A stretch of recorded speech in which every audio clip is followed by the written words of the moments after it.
Warum dreht er uns immer den Popo zu? Ja! Nicht ärgern, ne? Der dreht uns den Popo zu. Ich mag das nicht. Hallo. Hallo. Papa, wir können ja auch. Hm? Ich habe noch nie so groß mit Fehlern aufgesetzt. Nur mal gucken bei unserer Platte. Da ist der in offenen Flügeln sogar auf dem Foto. Guckt euch mal den Popo an. Hm.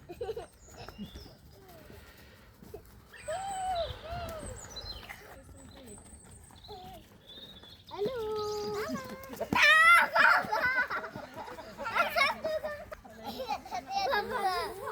gemacht?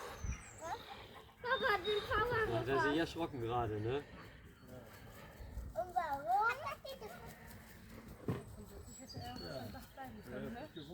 Er wollte das ja. Also er hat uns ja hier alle gesehen, ne? Also. Und wie hat es sich angefühlt?